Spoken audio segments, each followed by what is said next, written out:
We have to start tonight with new news on the Rust case. Prosecutors are pursuing new charges against actor Alec Baldwin. Anyway, I started blasting. Bang! Wow. Good news, everybody.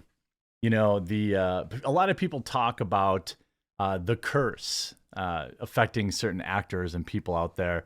Well, you know, Alec is a guy that has suffered from terminal TDS, Alec Baldwin, that is, for years.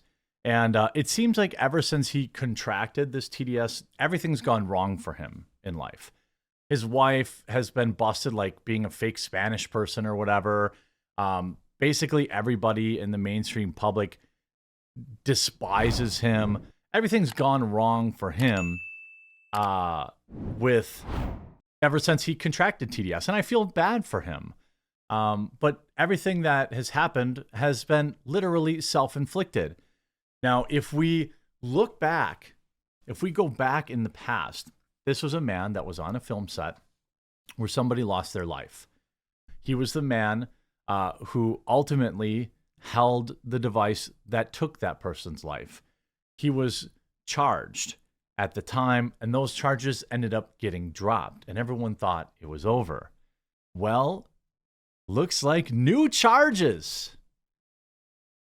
As the Trump curse gets worse for Alec Baldwin. Now, there were a lot of people involved in this. A lot of them. Huck says hi.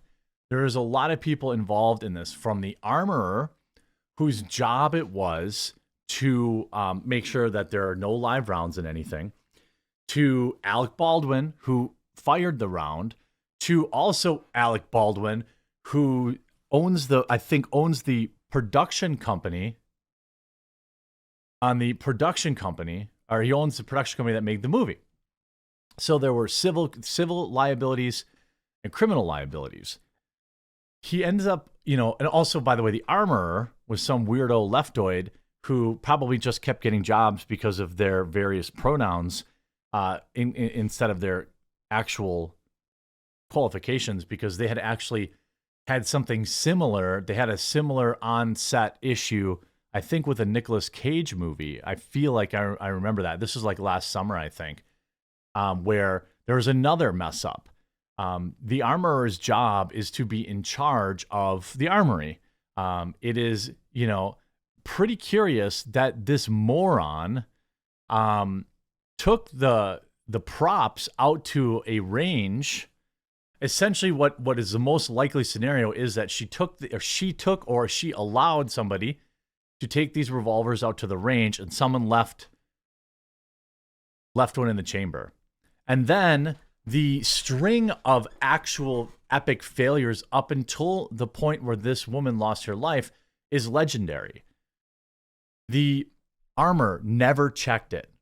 Never checked the weapon between the range, and by the way, it should never have gone to the range. There should never be live rounds on set. These are what real armorers know and do. She then doesn't check it, hands it to somebody else who calls out cold, like the weapon is cold. Then Alec was handed the weapon, did not check it, which I feel like you'd want to do. That's like day one hunter safety. Check your equipment, know your target, what's beyond it, all this kind of stuff. Then Alec gets it, doesn't check it, pulls a trigger, and a woman lost her life.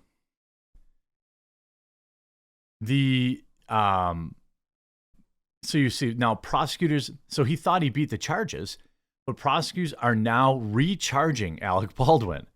And I incorrectly, when I first saw this yesterday, I was thinking that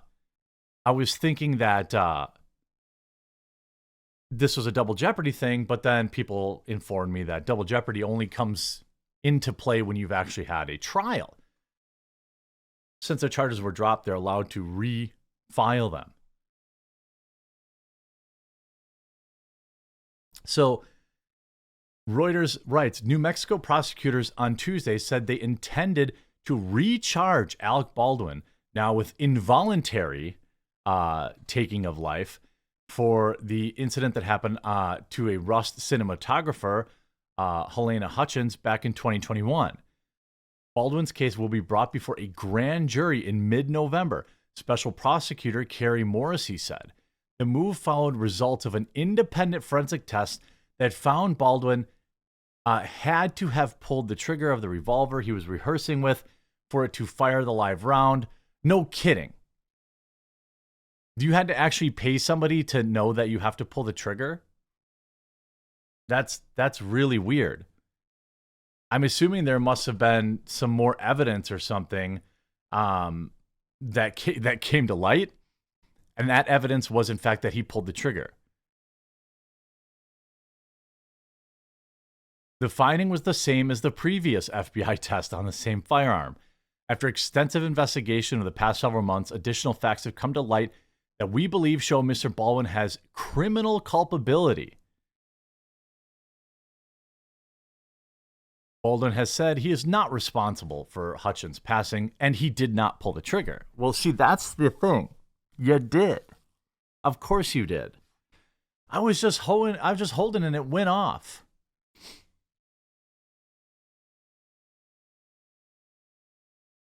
Yeah, it's unfortunate that a terrible tragedy has been turned into this misguided prosecution.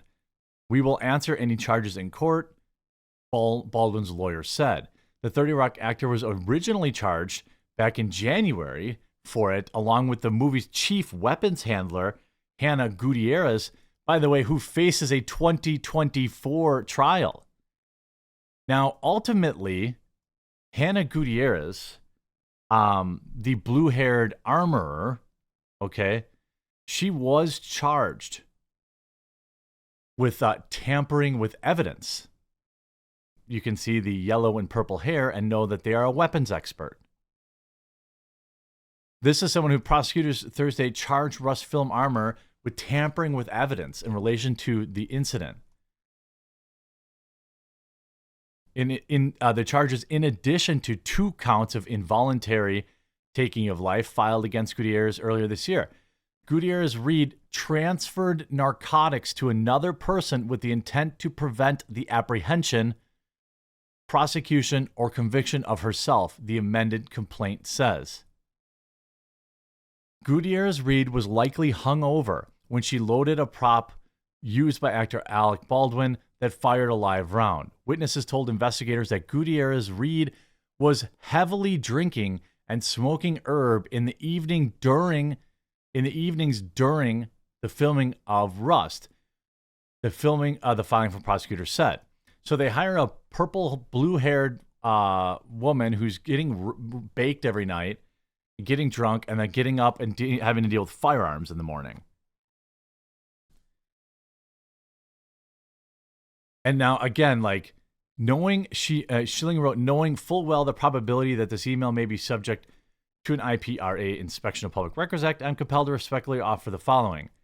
The conduct of Santa Fe's Sheriff's Office during and after the initial investigation is reprehensible and unprofessional to a degree I still have no words for. I mean, somebody lost their life. I don't really know how you can just, pretend. You can just sit there and pretend that this is just a terrible accident that nobody could have prevented. Is there a part of me that just hates Alec Baldwin so much that, he wants him to get convicted? Yes. I firmly believe the real culpable person here is the armorer. That is the person that is in charge of that. That is the person that was out partying. That was the person that took the prop off the set, allowed live rounds, then allowed them to return to the set. I think, like, ultimately, that's who's responsible. However, prosecuting Alec is fine by me. Certainly, you would think that he would be due a massive civil case, but I think like her husband, or I can't remember, he didn't want to press charges. It was weird. Like her husband was, she's no longer alive. He wasn't really down for it. Now, you can make the argument that when you're handed a firearm, it's your responsibility, and I can't refute that. I won't refute that. And that's probably what's driving these charges, you know? Baldwin, you know, really should have checked. That should be, you know, especially when you're using real items, you know what I mean? If it's like a plastic one, obviously there's nothing to check. But when you're talking about like real firearms that were, you know, used on set, you should probably be checking it. Maybe a lesser charge. I guess it'll be interesting to see, you know, if Alec, I don't know if he beats this case. Certainly Hannah Gutierrez Reed or whatever her stupid name is, she's not beating the case because she's not a multi-millionaire. But Alec's got, you know, incredible lawyers and, you know, all sorts of stuff like that. So it's possible that he beats it. Interesting situation. Probably should have checked that Colt 45, Mr. Alec. Look at Daily Mail. After vowing again to fight in court if he's charged. You mean vowing? You still haven't updated your headline? It's still wrong. The headline is wrong, and they published this 3 hours ago. Nobody noticed? Mainstream media, I tell ya.